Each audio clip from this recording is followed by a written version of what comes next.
Sud Radio, les vraies voix qui font bouger la France, les vraies voix responsables.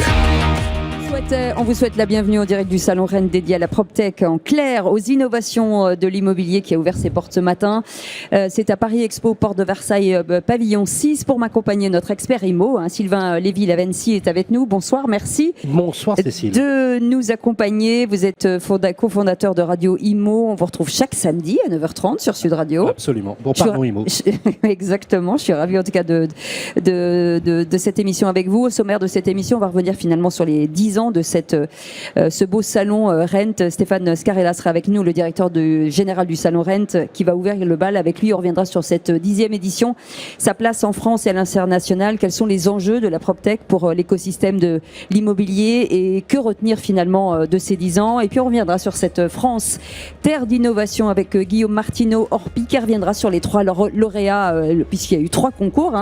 On en parlera ensemble, Sylvain. Et puis qu'est-ce que la PropTech exactement? Pierre Leroy sera avec nous, président de French PropTech, qui nous dira effectivement ce que ça apporte aujourd'hui à l'immobilier, pourquoi est-ce l'avenir, et on reviendra aussi sur les emplois, la localisation des startups et les perspectives sur le secteur de l'immobilier et comment faire face à cette crise, cher Sylvain. Et nous ferons un état des lieux avec le nouveau président de Century France, Charles Marinakis, et l'association I Loge You, précarité en matière de logement. En tout cas, nous sommes ravis avec Sylvain d'accueillir pour ouvrir cette émission le directeur général du salon. Stéphane Scarella est avec nous. Bonsoir Stéphane. Bonsoir Cécile, bonsoir Sylvain. Bonsoir Stéphane. Alors on fête les 10 ans ce soir. Ça se voit. Voilà, 10 années. Voilà. Festif. J'ai vu que vous aviez changé de costume, ça vous va très bien. Merci. Voilà, vous êtes très cosy. Stéphane, l'innovation, en quelques mots, pour ceux qui nous écoutent, c'est le moteur de la prospérité. Sans innovation, il ne peut pas y avoir de société qui se développe. Il ne peut pas y avoir de créativité. Une créativité à la française.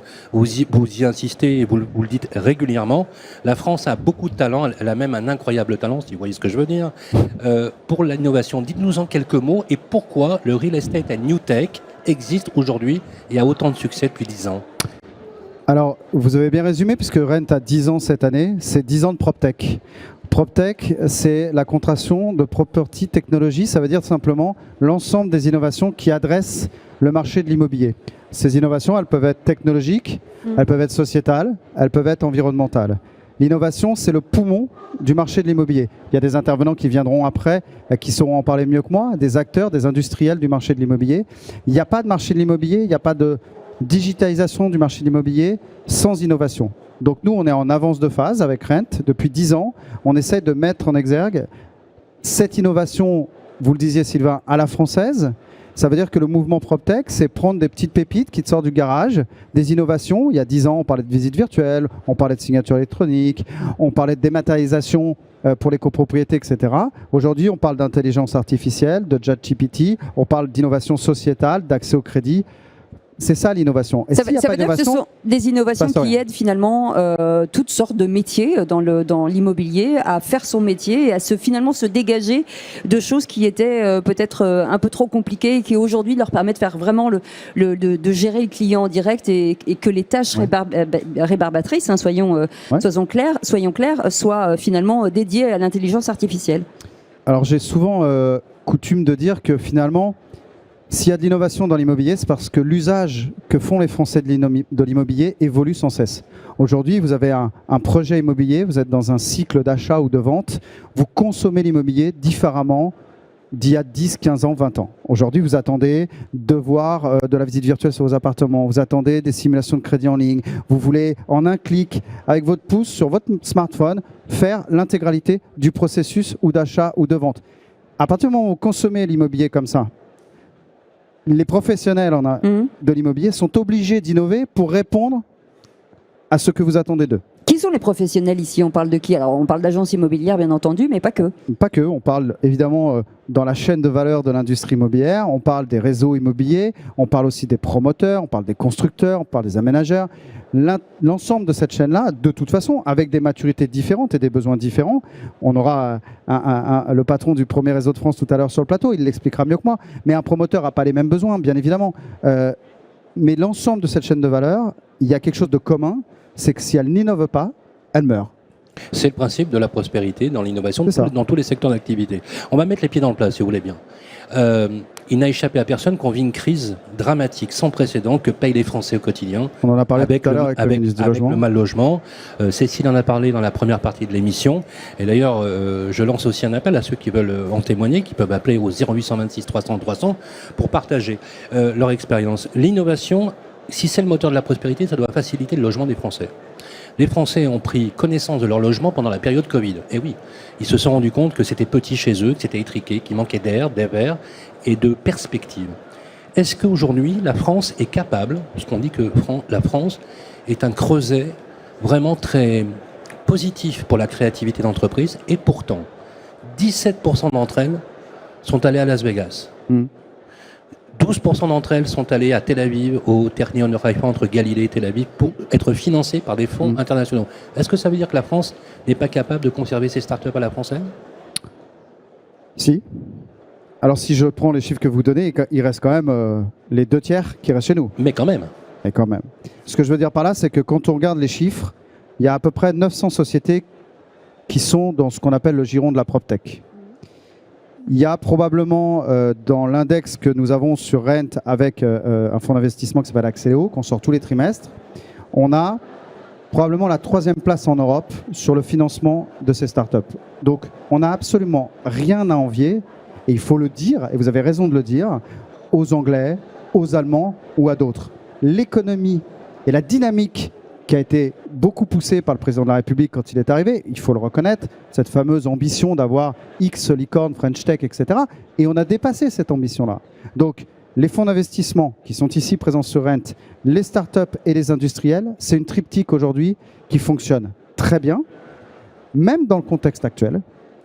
Et c'est un écosystème qui n'a rien à envier à nos voisins européens. La Silicon Valley, croyez-moi Sylvain, ils en sont revenus.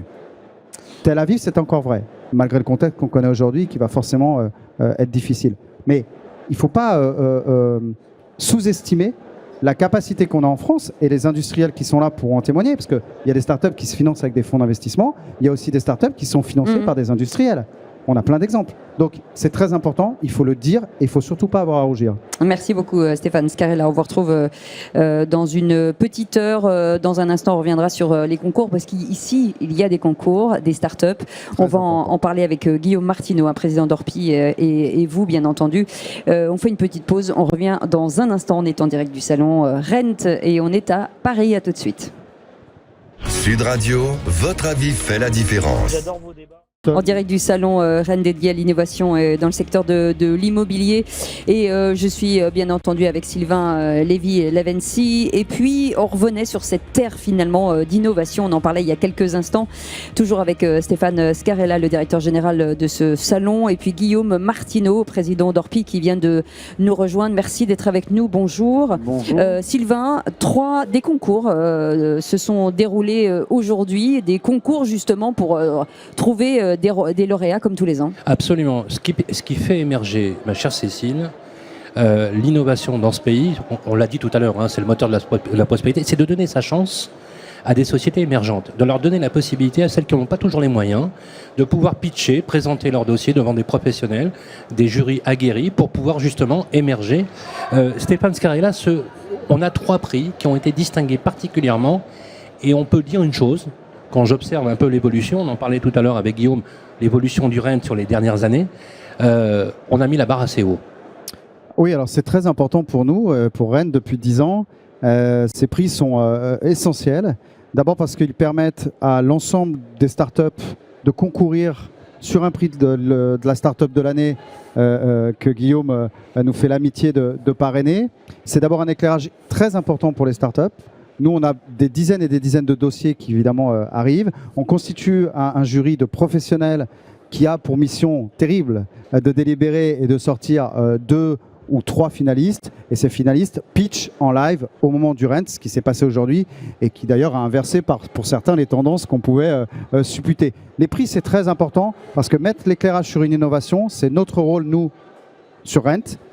Et c'est évidemment aussi important pour les industriels, parce que derrière c'est une présélection qui est faite, Et c'est vrai que quand on fait le travail en amont, eux derrière, ils n'ont plus qu'à observer les startups. Et l'idée, c'est quoi, de détecter la licorne du futur, c'est ça? Alors il y a des licornes, je pense à Miro, ils ont commencé chez nous. Alors la licorne s'est écroulée, mais ça arrive même au meilleur. Mais il y a beaucoup d'entreprises. Elle s'est écroulée, ça a été une grosse incinération de fonds propres, on va dire. Oui, c'est ça. Mais ça a démarré sur Rent, c'était rien du tout. C'est devenu une licorne et l'histoire s'est écrite derrière. Parfois les bonnes, parfois les moins bonnes. Mais nous, notre rôle, c'est vraiment d'accompagner et de pousser des jeunes entrepreneurs, des jeunes entrepreneuses, en leur donnant un petit coup de pouce, un éclairage, et on le fait grâce aux industriels qui nous accompagnent. Et qu'en pense justement Guillaume Martineau, président d'Orpi, justement le parrainage de ces startups hyper importants dans votre secteur? C'est très important. Alors on ne cherche pas forcément des choses qui font un effet waouh, on ne cherche pas de la révolution technologique forcément. Là cette année, Brix & Co a gagné le prix du Rent et d'Orpi. Et parce que ce sont des types de start-up qui vont aider des Français à pouvoir constituer du patrimoine, à pouvoir investir modestement pour pouvoir se constituer quelque chose. Donc nous, ce qu'on cherche, ce sont des start-up, des entreprises qui peuvent se déployer rapidement dans nos réseaux d'agences, 1365 agences en France. Donc l'innovation peut ne pas être que technologique, c'est aussi de l'innovation sur le management, les usages, l'humain, sur plein de choses. Donc nous, ce qu'on vient chercher dans ce réseau, et avec ce prix, c'est quelles sont les entreprises qui peuvent avoir une influence sur l'immobilier de demain.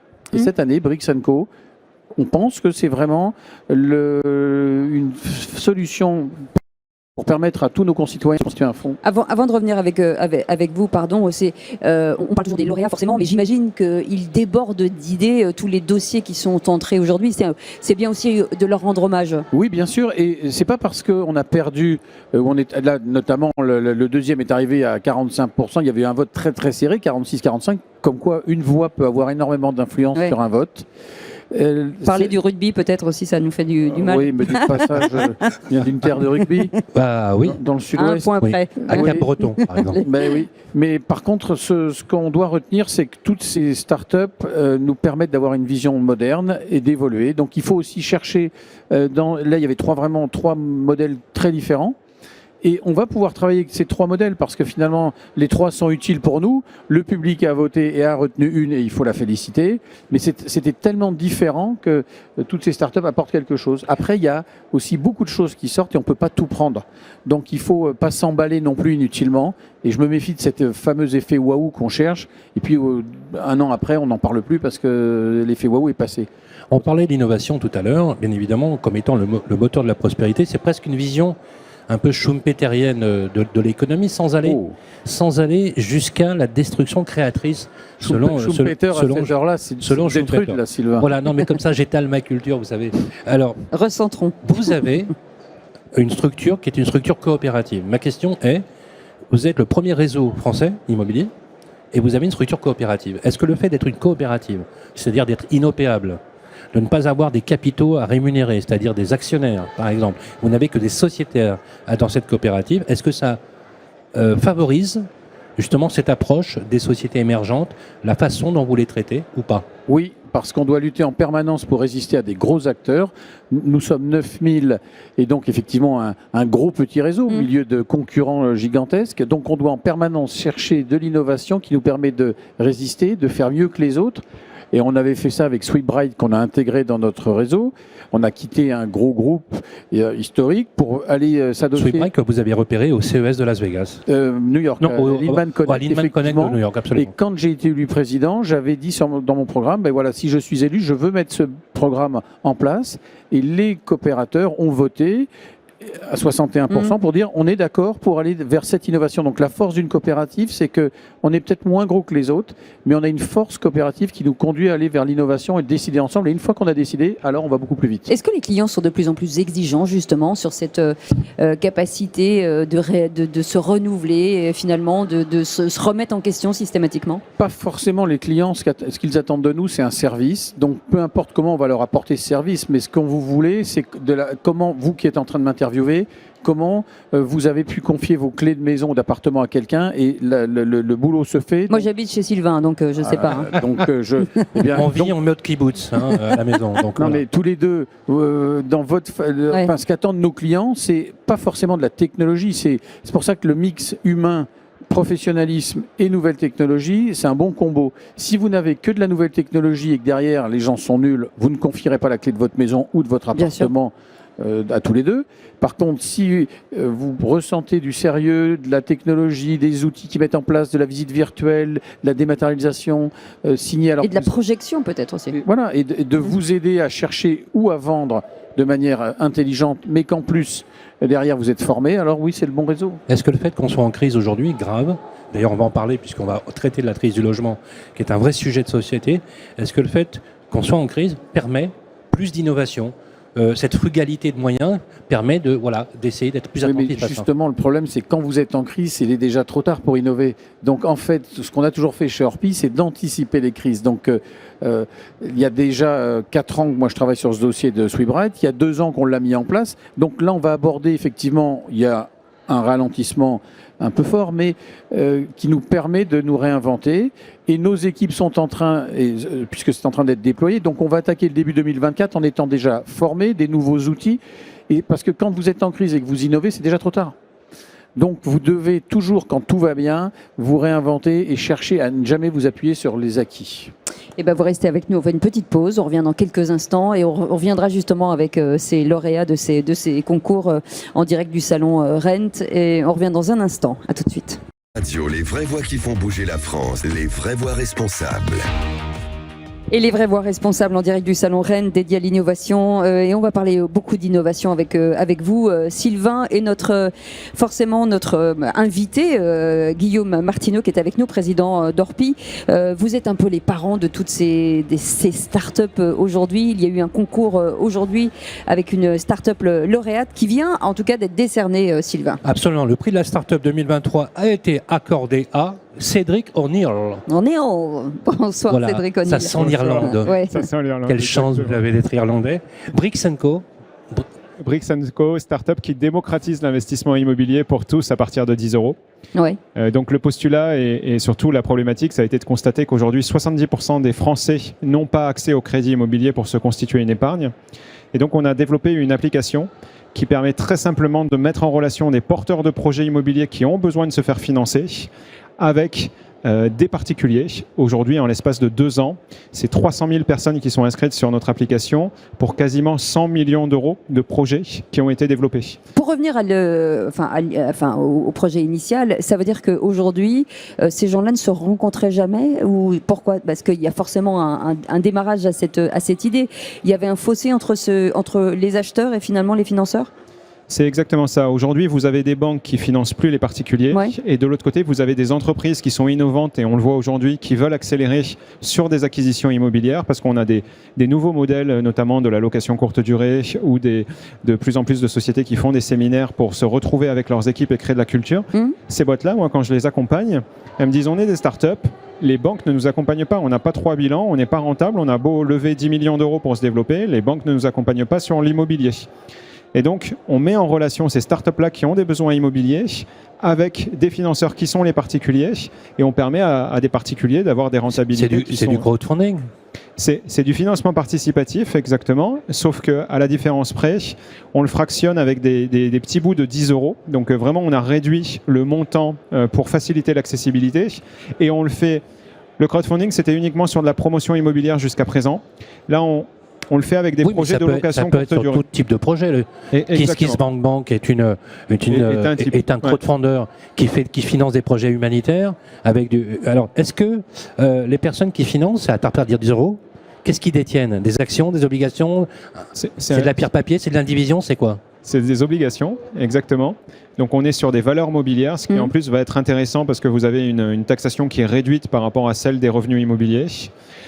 Et on a des contrats obligataires qui vont de 18 mois à 5 ans, 6 ans pour les plus longs. Guillaume Martineau, vous qui forcément en tant que président d'Orpi, vous êtes un spécialiste de l'immobilier. Ces innovations finalement dynamisent ce secteur qui est parfois enquisté, où les gens ne se rencontrent pas. C'est une façon aussi de développer, de dynamiser. Oui, Et de ramener des gens vers nos agences parce qu'on peut, là, on va pouvoir mettre en place un partenariat donc efficace, expliquer à nos clients qui n'ont pas forcément les moyens d'acheter ou qui ont du mal à se faire financer, on a une solution pour vous constituer de l'épargne, on peut avoir des locataires, on fait beaucoup d'administration bien chez Orpi, et justement dire à des locataires, voilà, on a une solution qui vous permet d'économiser tout doucement.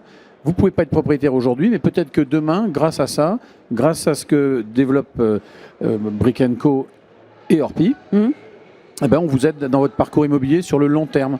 Donc, sur le coup, on peut se dire 10 €, ça ne fait pas beaucoup, mais 10 € par-ci, par-là, et à la fin, au bout de 4-5 ans d'avoir constitué une épargne et peut-être un apport personnel, ça fait partie des innovations pour le futur, pour nos locataires. Donc, c'est à ça qu'on sert aussi. Ouais, absolument. Qu'est-ce que vous allez en faire de ce prix? Forcément, vous allez le mettre sur votre bureau à vous. Enfin, ce concours en fait que vous avez gagné, forcément, vous arrivez enfin au bout des choses en vous disant quelque chose va se passer dorénavant. Non, c'est pas au bout des choses parce qu'on a déjà 300 000 membres, donc on a déjà une belle aventure. En fait, ça c'est juste un début parce que c'est l'opportunité de collaborer avec Orpi, donc c'est juste le commencement d'une belle aventure. Et comme ça vient d'être dit, ce qui va être intéressant, c'est de mettre à contribution la force du réseau Orpi des conseillers pour justement, vous ne pouvez pas acheter de l'immobilier, mais par contre, on peut vous accompagner pour constituer une épargne programmée avec des petits montants tous les mois qui vont justement vous permettre d'avoir 10 000 € et un apport suffisant dans quelques années pour passer à l'acte d'achat, et ce qui permet à des conseillers Orpi d'accompagner leurs clients de la location, mais jusqu'à l'acte d'acquisition par la suite. Je vais vous poser une question très pragmatique pour ceux qui nous écoutent. J'ai pas beaucoup de sous, je vais acheter quelques obligations. Je sais pas, pour 200 € par exemple, d'accord? Quel est le montant du coupon que vous allez me donner? Le coupon, c'est la rémunération de l'obligation, c'est bien ça? Exactement. Le coupon, pour ceux qui nous écoutent, c'est le taux d'intérêt. On est en moyenne sur des rentabilités par projet qui sont de l'ordre de 8% à l'année, donc 8% fixe.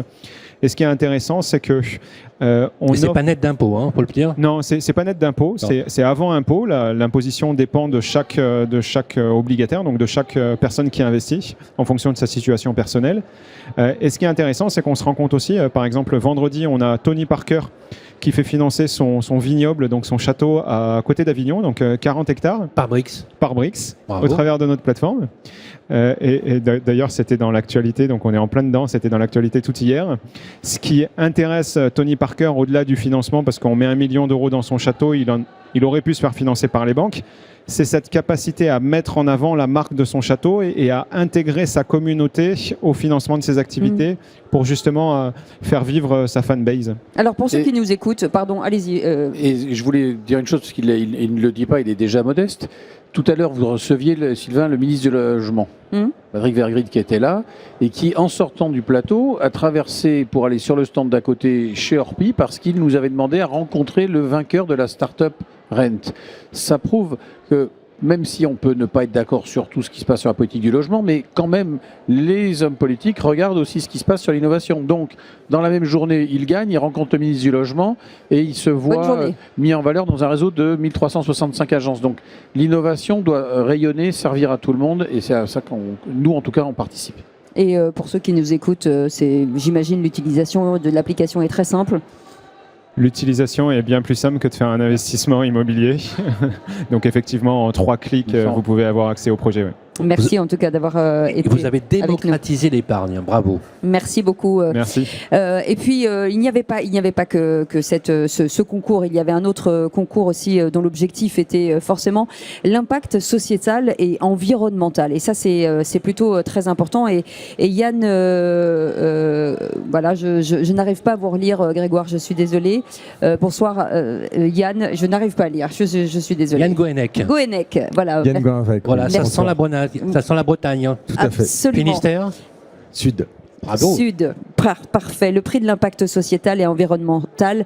Cette application, en tout cas, ça s'appelle Woodham, c'est ça?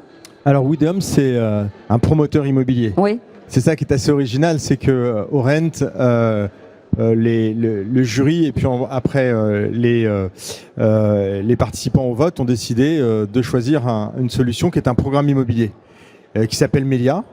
Qui est à Taverny, et ce programme a la spécificité d'être déjà compatible avec la réglementation RE 2031, Et donc 10 ans en avance sur son âge, puisque c'est un programme qui a été conçu il y a 2 ans déjà. Bien sûr. Et donc on a voulu concourir parce qu'on nous a suggéré de le faire, et on s'est dit est-ce qu'on a vraiment la place au Rent en tant que promoteur et dans une compétition là où effectivement à côté de nous il y avait beaucoup de startups qui agissent et qui proposent des choses, et le jury a décidé de nous sélectionner et puis ensuite de nous récompenser, donc c'est une grande fierté. Sur quels critères exactement? Est-ce qu'on vous a expliqué?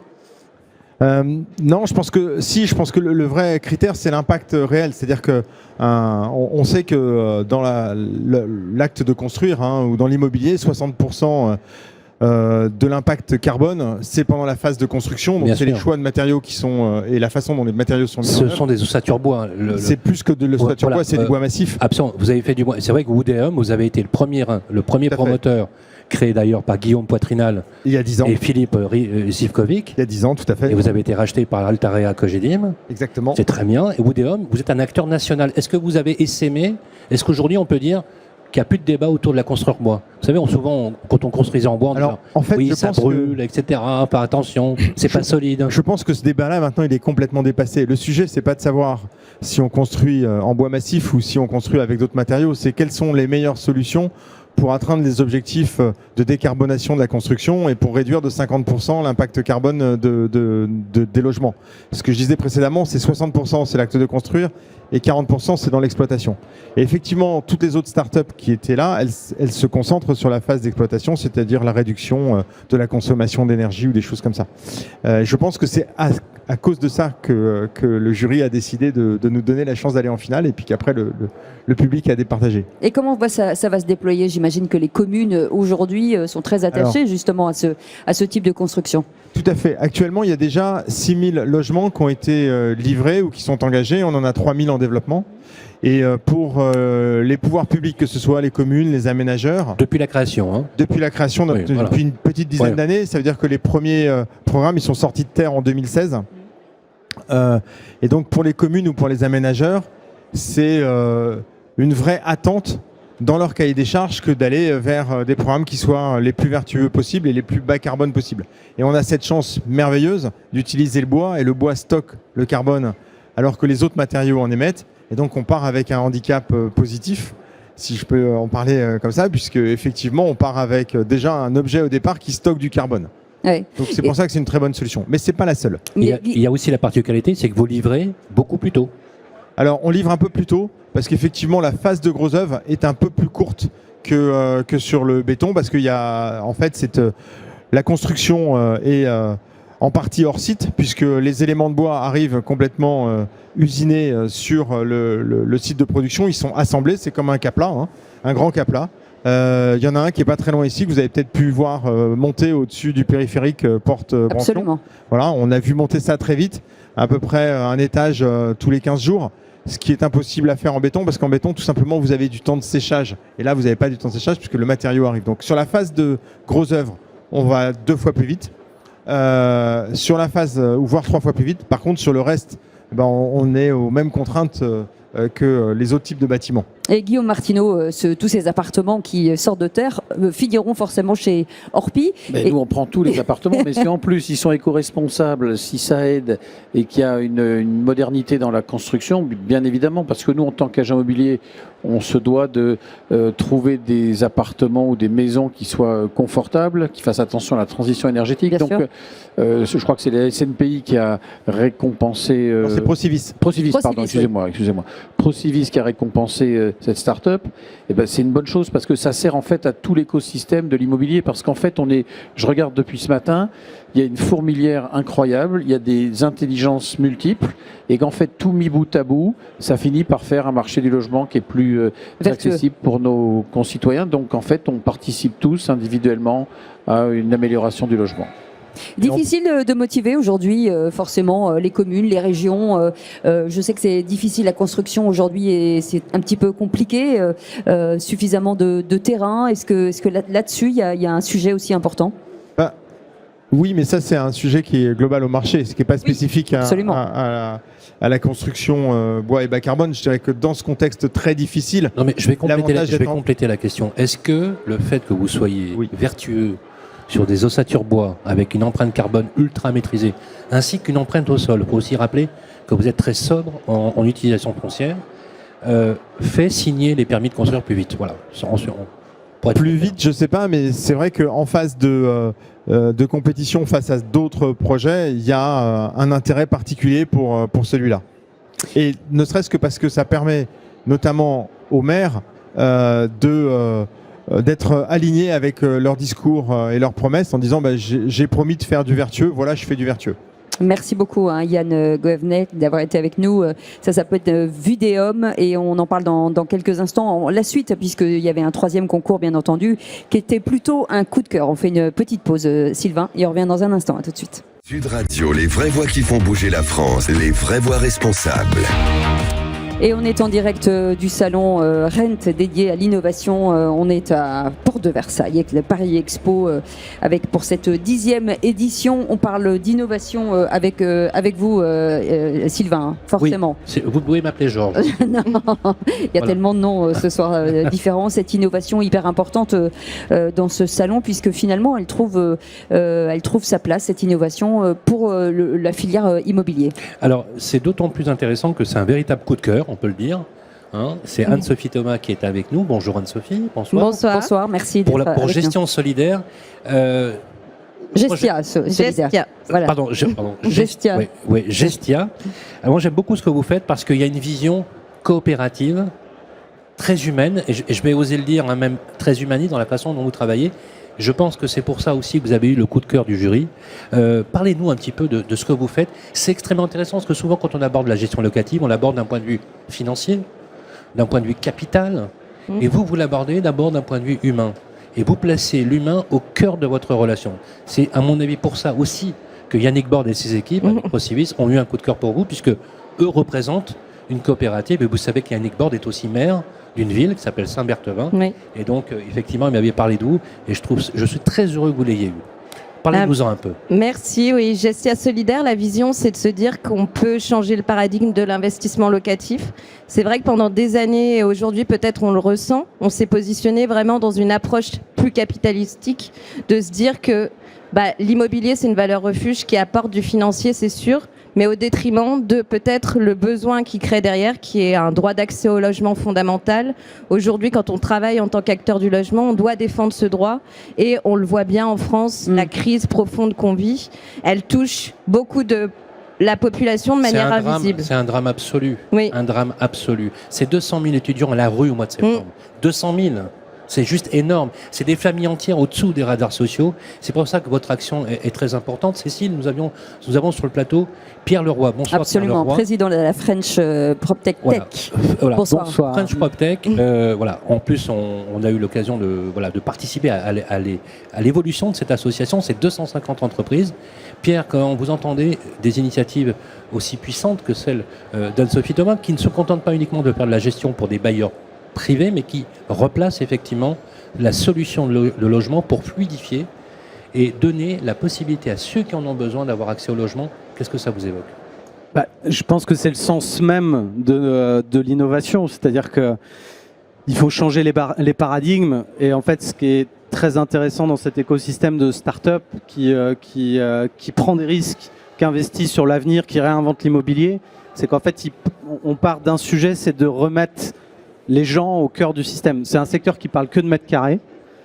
Là, on parle des gens, en fait. D'humains, finalement. D'humains, exactement. Oui. Et donc, forcément, quand on voit des initiatives d'accès au logement, qui est un sujet essentiel, en fait, dans notre quotidien. Et sensible en ce moment. Voilà. Et si déjà on mange et on a un toit, on a des chances, a priori, que ça se passe plutôt correctement dans nos vies. Donc forcément, des initiatives comme Gestia Solidaire, c'est génial. Et Gestia, est-ce que vos propriétaires bailleurs, ils jouent le jeu ? Justement, on vulgarise pour leur dire, aujourd'hui, vous pouvez gagner la même chose que de louer de manière classique, sauf que vous allez donner de l'impact à votre investissement. Vous pouvez déjà le rénover, parce que ça sert à rien d'avoir un loyer bas si derrière, la personne, elle paye une facture énergétique énorme. Et en plus, on va peut-être pouvoir même vous récupérer des réductions d'impôts. Donc nous, on va conseiller le propriétaire et lui montrer qu'en fait, il va être encore plus gagnant de louer solidaire, et surtout qu'il a un garant infaillible qui est l'État. Donc il est protégé de l'impayé, de la dégradation avec notre solution. Louer infaillible avec la garantie de l'État, vous faites allusion à la garantie Visal notamment, mais surtout, vous prenez des dossiers de personnes qui n'entrent pas dans les clous des ratios, parce qu'aujourd'hui, ce sont les banques et les compagnies d'assurance qui font le ratio parce que maintenant tous les biens sont garantis en loyer impayé. Et ben on a une personne sur 3 qui passe pas parce qu'il gagne pas assez. Même quelqu'un qui gagne 1000 euros, 1500 euros pourrait même pas payer un loyer de 450 euros parce qu'il n'entre pas dans les clous. Mais quelqu'un qui en gagnerait 4 ou 5000, lui non plus ne pourrait pas. C'est ça, oui. Est-ce que Gestia finalement vous placez pas entre les deux? Est-ce que vous arrivez finalement à dire, parce que souvent il y a une espèce de préconçu chez les bailleurs en disant oh là là, je vais pas avoir le loyer payé, ça va me dégrader l'appartement, etc.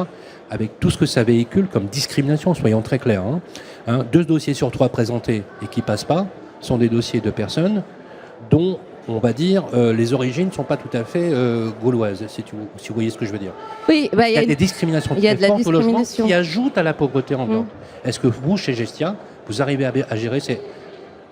Nous, on agit vraiment pour dire, de manière usuelle, le traitement, comme il est fait, de dire qu'il y a un taux d'endettement de 33%, il faut que la personne gagne 3 fois le montant du loyer, 2 garants physiques et un CDI. Elle est désuète parce qu'aujourd'hui, on a des parcours de vie qui sont plus linéaires. On a aussi des foyers, on se retrouve famille monoparentale, il y a un seul revenu pour peut-être plusieurs personnes et donc un besoin de grande surface. Donc nous, on va aborder de manière différente en disant, une personne aujourd'hui qui gagne un salaire moyen, qui travaille ou qui est en situation de formation stable, elle va autant payer qu'une autre. Elle va pas avoir un garant peut-être qui gagne 5 fois le montant du loyer, mais même ce garant, il pourrait déjà être en situation d'impayé s'il a garanti en soi 10 personnes différentes. Donc en fait, on va juste dire aux propriétaires, vous prenez pas plus de risques et en plus si vous prenez ce risque, vous avez un filet de sécurité qui est l'État et qui va payer pour vous et qui va vous amener jusqu'à la procédure d'expulsion et continuer à payer le loyer. Donc on démontre qu'en fait l'impayé n'est pas forcément sur les personnes qu'on stigmatise et il y a une question d'origine. Après nous, ce qu'on veut traiter, c'est vraiment de dire aujourd'hui, on a une classe moyenne qui n'arrive plus à se loger dans les grandes villes. On a besoin d'offrir une offre intermédiaire de logement et c'est possible en captant le parc privé avec la location solidaire. En tout cas, vous méritez largement ce coup de cœur. Ça s'appelle Gestia Solidaire. Merci beaucoup Anne-Sophie Thomas d'avoir été avec nous. Et on parle d'innovation dans ce salon Rent avec vous, la French PropTech. C'est finalement une communauté d'entrepreneurs. On parle de quoi? Alors, j'aime bien dire la PropTech, c'est pas les industries du nettoyage. C'est PropTech, c'est la contraction de property et pourquoi pas et de technologie. Et en fait, ça regroupe vraiment toutes ces entreprises innovantes autour du secteur immobilier et bâtiment. Donc c'est très très large. Ça va de la construction à la manière de construire aujourd'hui qui est essentielle. Donc la construction industrialisée, la construction bois, la manière de digitaliser, on va dire, l'expérience immobilière quotidienne. Beaucoup aussi d'innovation financière, parce qu'effectivement, il faut réinventer les modèles. Donc Gestia Solidaire en est un super exemple. C'est aussi des entreprises qui vont aider en fait chacun d'entre nous finalement à se loger mieux, bien et vert. Et donc il y a beaucoup, c'est un métier qui est très complexe, beaucoup d'acteurs qui sont à tous ces moments de vie un peu clés. Et donc les PropTech, ça regroupe vraiment toutes ces innovations qui vont faciliter finalement notre vie quotidienne. Et c'est vrai à la fois pour le logement, mais aussi pour le bureau, pour les commerces. C'est donc tout l'immobilier qui est concerné. Est-ce que ça veut dire que vous êtes un facilitateur, peut-être, dans cette chaîne qui était pas forcément fixe, où finalement vous resserrez des maillons entre certaines expertises? Je pense qu'en fait, l'immobilier et le bâtiment, on dit quand le bâtiment va, tout va. Quand l'immobilier va, tout va. On voit ce qu'il en est aujourd'hui. La problématique des acteurs, c'est que pendant très longtemps, ils n'ont pas eu vraiment besoin de bouger parce qu'en fait, de toute façon, on n'avait pas assez de logements, on n'avait pas assez de bureaux. Donc, je pouvais construire un truc bien ou pas bien, il était entre guillemets vendu. Aujourd'hui, avec la crise climatique, avec la crise énergétique qui est clé, je rappelle juste que la facture logement, eau, énergie, pour chacun d'entre nous, elle a augmenté de plus de 40% sur les 7 dernières années. C'est que le début parce que pour l'instant, on est artificiellement protégé par le bouclier tarifaire. Mais on voit bien que là, il y a un vrai sujet de poids dans notre quotidien. Oui. Et que c'est tout l'enjeu, en fait, pour ces acteurs de l'immobilier, du bâtiment, de se réinventer dans un moment où ils ont besoin d'aller rechercher de la marge, de vivre, en fait, tout simplement, de faire le métier, que c'est plus compliqué qu'avant, parce que les gens ont moins de financement, moins de capacité, il y a moins de fluidité sur le marché.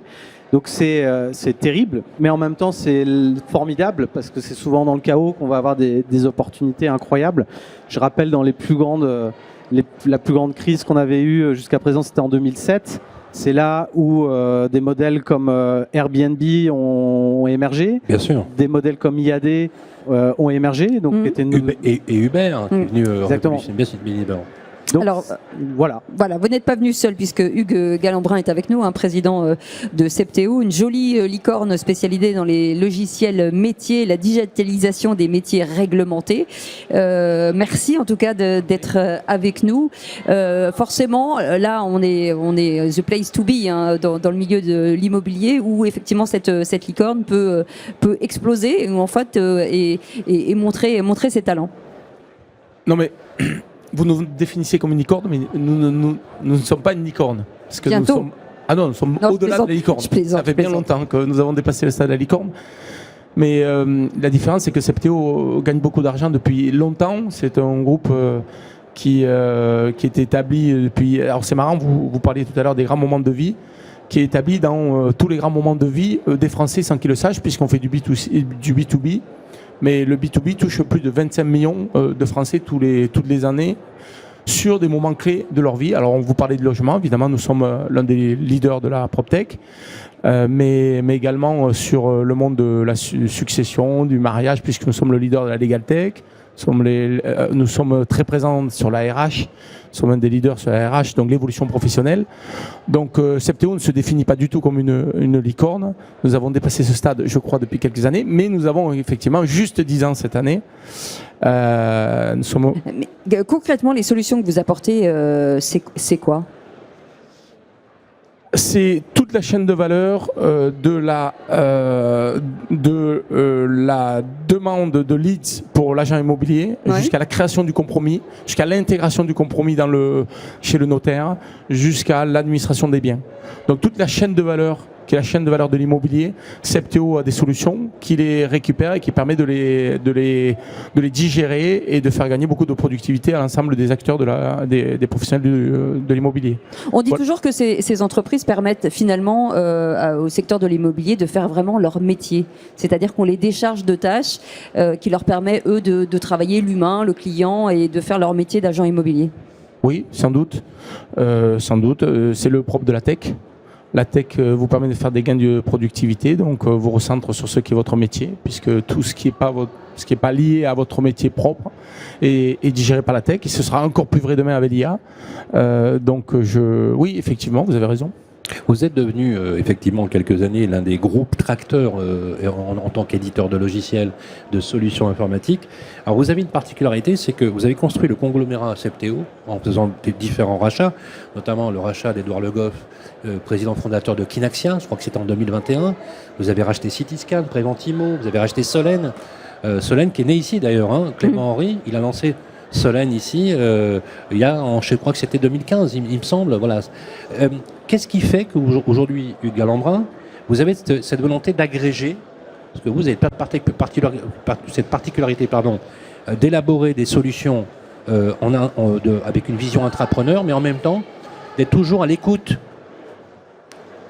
d'être toujours sur le marché, à observer et peut-être à permettre à des entreprises, en les rachetant ou en entrant dans leurs capitaux, de leur donner les moyens de leurs ambitions. Est-ce que c'est une volonté de Septéo ? Oui. En fait, ce qu'il faut bien comprendre, c'est que Septéo a toujours été très technophile. Donc, on a toujours créé beaucoup de produits techno. Donc, nous sommes très attachés à la techno. Chaque fois qu'on peut créer de la chaîne de valeur avec de la techno, on le fait. Donc, ça, c'est vraiment notre ADN. C'est d'autant plus notre ADN que aujourd'hui nous sommes à un virage de la tech. Enfin, monsieur parlait tout à l'heure des évolutions de la tech. Nous sommes à un virage de la tech. Je pense que l'IA va transformer totalement le monde du logiciel et le monde de la digitalisation dans quelques mois, dans quelques années.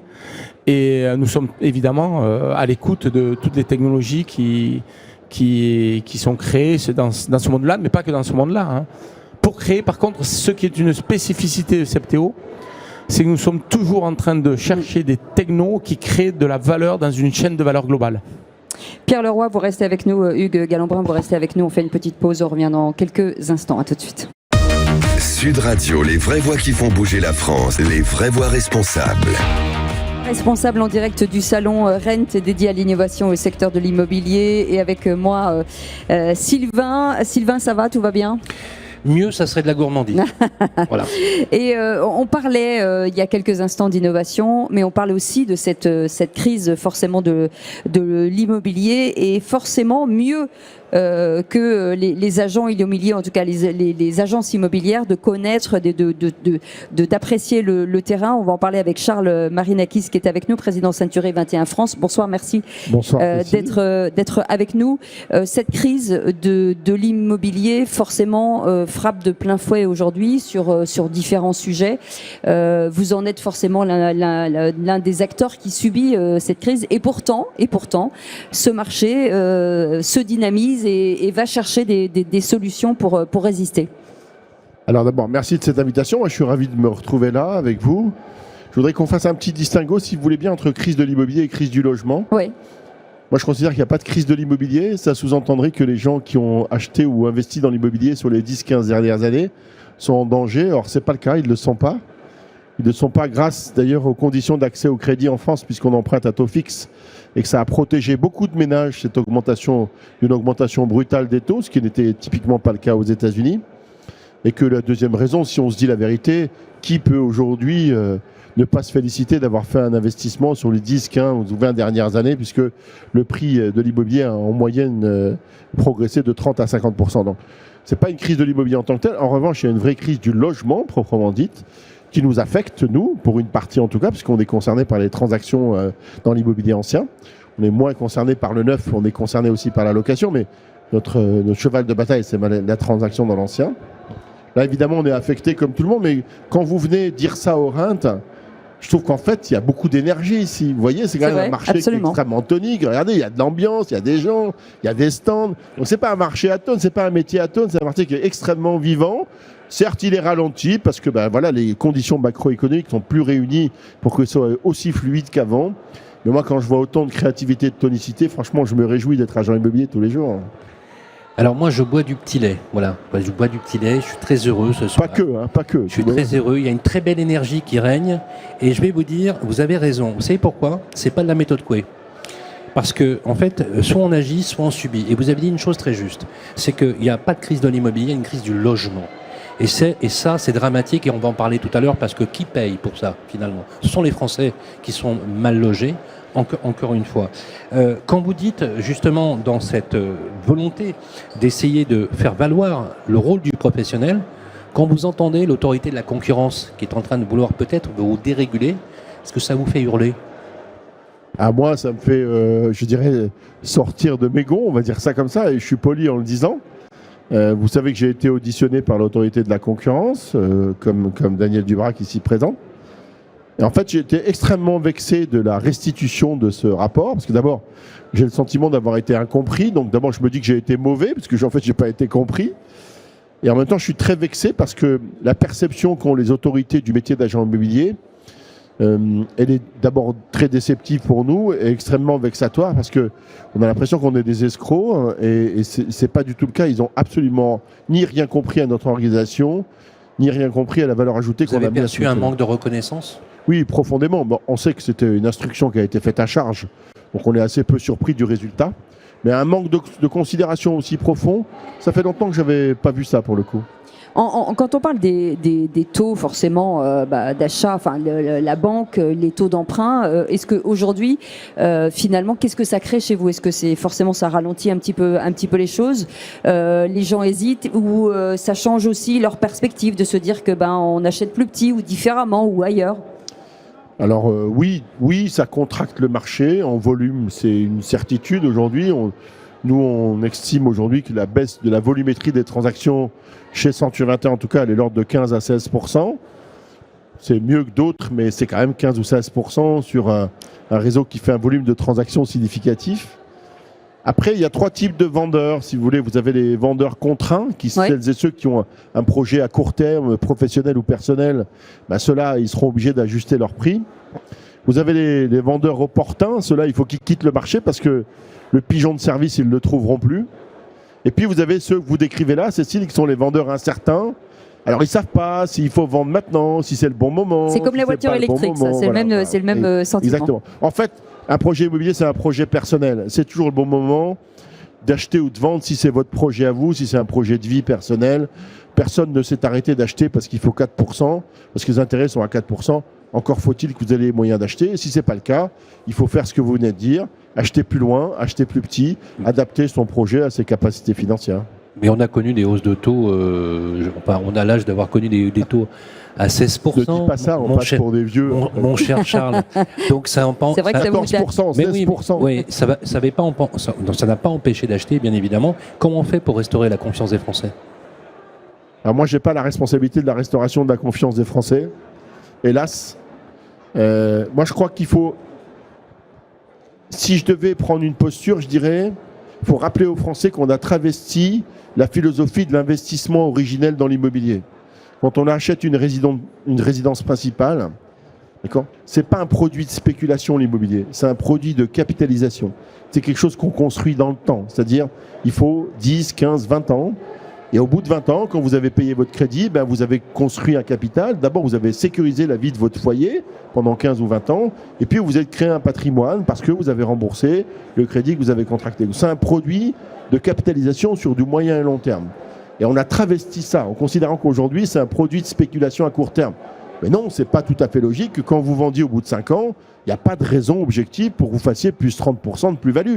Ça n'a jamais été écrit comme ça et ce n'est pas comme ça qu'il faut percevoir l'investissement immobilier. Alors, forcément, les agences Century 21, c'est un peu le cœur des Français. Il y en a partout en France. Justement, ce lien que vous avez avec vos clients, est-ce qu'on arrive à pérenniser? Parce que vous le dites, on achète forcément un logement, on le garde pendant des années, mais est-ce que finalement, on arrive à suivre ses clients, à avoir une espèce de pérennité dans la relation? On essaye, c'est toute la notion de la constitution du fonds de commerce par définition. On essaie d'avoir des ancrages régionaux et locaux extrêmement forts en termes de proximité avec nos clients. On se caractérise comme des commerçants. Alors quand on dit ça, on vend du service, donc ça paraît un peu décalé de dire ça. Mais en fait, notre philosophie, c'est d'être des acteurs locaux engagés dans la vie de la cité. Et qui dit la vie de la cité, dit l'agora. Ça veut dire les gens, ça veut dire la vie, ça veut dire les associations, ça veut dire le commerce, ça veut dire le marché. Vous avez lu Socrate, vous? Oui, c'est ça. J'ai un nom qui est prédestiné à la lecture de Socrate. Absolument. C'est vrai. Mais voilà, c'est notre perception. Et nous, être agent immobilier, c'est d'être agent immobilier physique, c'est ce que dira sans doute Daniel tout à l'heure aussi. Physique, présent, avec une agence, et on peut pousser la porte de l'agence si on a un problème de location, de syndic, de gestion, de transactions, etc. Ça, c'est notre métier, rendre service à nos clients dans la proximité. Voilà. Eh ben, vous restez avec nous. On va faire une petite pause. On revient dans quelques instants et on reviendra sur un sujet important, justement, avec Isabelle Larochette, présidente de la fondation I Loge You, sur ce mal logement en France. On en parlera avec elle. À tout de suite. Sud Radio, les vraies voix qui font bouger la France, les vraies voix responsables. Et on est en direct du salon Rent dédié à cette innovation. Ça a démarré ce matin, ça se termine demain. C'est un très joli salon dédié aux professionnels de l'immobilier. Nous étions il y a quelques instants avec Charles Marinakis, qui est toujours président d'ailleurs, Century 21 France, et qui est resté avec nous. Merci beaucoup d'être avec nous. Et on revenait sur ce sujet important, Sylvain, sur le mal logement. Et avec nous pour en parler, Isabelle Larochette, présidente de la fondation I Loge You. Bonsoir, merci d'être avec nous. Merci de me recevoir pour que je puisse prêcher la bonne parole. On en a besoin. Également Daniel Dubrec qui est avec nous, président de l'UNIS. Comment ça va, Daniel? Oui, bonsoir. Bienvenue. Bonsoir. Merci d'être avec nous. La crise du logement est une crise très profonde et qui touche le logement dans toutes ses strates. Il y a même une population qui est au-dessous des radars sociaux qu'on ne voit pas. On le sait, vous et moi, chère Isabelle, puisque on se réunit régulièrement avec la Fondation de France, puisque vous êtes sous l'égide de la Fondation de France. Tout à fait. Et je donne quand même quelques chiffres. Il y a 2,5 millions de personnes qui vivent dans des situations de précarité, chez papa, chez maman, sur des problèmes de décohabitation, on n'a pas retrouvé d'appartement. C'est 7 millions de familles qui sont en attente de logement global et qui subissent une précarité sans précédent. C'est un accroissement de la pauvreté et de la précarisation de plus de 30% en 10 ans. Ce sont des augmentations de loyers de 50% entre les 10 dernières années, avec un pouvoir d'achat qui ne cesse de se dégrader. C'est un sujet dramatique, c'est un sujet qui nous touche tous. La Fondation Elojoux s'est créée justement par ce constat. Est-ce que vous pouvez nous en dire quelques mots, puisque vous êtes agent immobilier? Je suis agent immobilier. Et vous n'avez pas supporté la misère que vous voyez au quotidien, et vous avez décidé d'agir. En fait, ça s'est passé il y a 10 ans, parce qu'on fête nos 10 ans cette année en même temps que... Décidément, il y a beaucoup d'anniversaires ce soir. Oui. Voilà, donc j'ai assisté à un événement qui s'est passé sur lequel GEMAP il y a quelques années, où effectivement Alexandre Legrand avait invité tous les SDF de Paris et des alentours à venir se rassembler sur le canal Saint-Martin. Et j'habitais moi-même sur le canal Saint-Martin et j'arrivais tous les jours avec ma petite voiture proprette d'agent immobilier. Et j'avais mon balcon qui donnait sur le canal. Et puis, j'ai voulu aller voir pourquoi il y avait autant de mouvements sur ce canal. Et là, j'ai pris la claque de ma vie parce que je me suis rendu compte que sous ces tentes, il y avait les gens de la rue. Certes, on a une image tout à fait fausse, en fait, des gens de la rue. Et je me suis rendu compte qu'il y avait des jeunes travailleurs qui ne pouvaient pas se loger, qui travaillaient, qui ne pouvaient pas se loger. On avait des personnes qui avaient eu des accidents de vie, qui avaient perdu un conjoint ou une conjointe, qui se sont retrouvés d'une façon dramatique dans la rue. Et c'était des personnes comme vous et moi qui, du jour au lendemain, se sont retrouvées dans une situation de précarité. Et surtout, ce qui m'a touchée, c'est les personnes âgées. Et d'ailleurs, on constate encore aujourd'hui, malheureusement, que quelqu'un ce matin me disait encore qu'on voit des personnes âgées faire les poubelles dans les rues. Et oui, ça m'a absolument bousculée. Donc j'ai décidé... Je me suis posé la question de ce que j'allais faire, moi, petit agent immobilier, et j'avais la chance de connaître à cette époque-là un de mes amis qui était président du Parisien. Et je lui ai dit, écoute, tu vas m'aider. Je voudrais qu'on appelle la profession immobilière à Paris et en France pour qu'ils participent, en fait, en toute légitimité, à aider les gens pour le mieux logement. On parle de mieux logement parce qu'on est très positif dans la Fondation Elojoux. Voilà, et l'histoire a commencé comme ça. Et alors, vous avez cherché ensuite à vous faire financer, parce que pour rappeler quand même à ceux qui nous écoutent qu'on peut déduire 60% des dons lorsque ce sont des entreprises et 66% lorsque pour les particuliers. Pour les particuliers, donc il faut donner bien évidemment. C'est plusieurs centaines, voire milliers de bourses d'étudiants que vous avez financées. C'est aussi les situations de femmes qui étaient en état... vous vous rappelez, avec le FIT, où nous avions rénové un immeuble complet pour des femmes qui étaient en situation de violence conjugale grave et en hébergement d'urgence. Donc ce sont des sujets comme ça où il est rassurant, Charles, de voir des professionnels de l'immobilier qui, au-delà de leur métier, parce qu'il faut dire la vérité, ça va plutôt bien, on va dire, sur la santé financière et économique des opérateurs, mais au lieu de s'en satisfaire, vous partagez. Est-ce que vous, en tant que patron d'un réseau, vous continuez à le faire et vous continuez à soutenir ce genre d'action ? Alors, pas celle-ci d'action, mais vous savez, nos agences, encore une fois, ont un ancrage local puissant. Elles le font individuellement, localement. C'est vrai qu'avec Elojoux, on n'a rien fait, mais on ne se connaissait pas, donc on fait connaissance ce soir. On va se voir après. On fait autre chose autrement. Vous le savez, on fait l'opération de la collecte de jouets pour des enfants. On fait une opération à un enfant à vélo sur le Tour de France. On a choisi d'autres options, mais on est assez proche de ce que vous faites, en tout cas dans la philosophie. Et c'est vrai qu'on aurait pu avoir cette idée-là, on ne l'a pas eue. Bravo à vous de l'avoir fait. Mais on serait assez proche de cette philosophie parce que c'est quand même quelque chose auquel on est aussi confronté. On ne peut pas dignement faire abstraction de cette situation-là. Daniel Dubrac, vous êtes patron d'un syndicat qui rassemble les plus gros opérateurs nationaux immobiliers. Quand vous voyez la détresse des Français aujourd'hui qui ne cesse de s'accroître, je le dis bien, qui ne cesse de s'accroître avec une paupérisation qui parfois est difficile à repérer, qui est un véritable drame, qu'est-ce que ça vous évoque? Vous aussi, je sais que vous êtes aussi très partie prenante et vous avez en outre un autre titre, c'est que vous êtes président de la CCI de Seine-Saint-Denis, donc les sujets logement, ça vous connaît plutôt bien. Oui, enfin en ce moment, on parle du logement, l'habitat indigne, l'habitat dégradé. En Seine-Saint-Denis, il y a ça aussi. Ce que je veux dire, deux choses. D'abord, il y a un film qui sort bientôt sur l'abbé Pierre. Vous avez vu, c'est quand même fou. Il y a vos 10 ans. Il sorti aujourd'hui, Aujourd'hui, pardon. Ouais, donc il y a ça.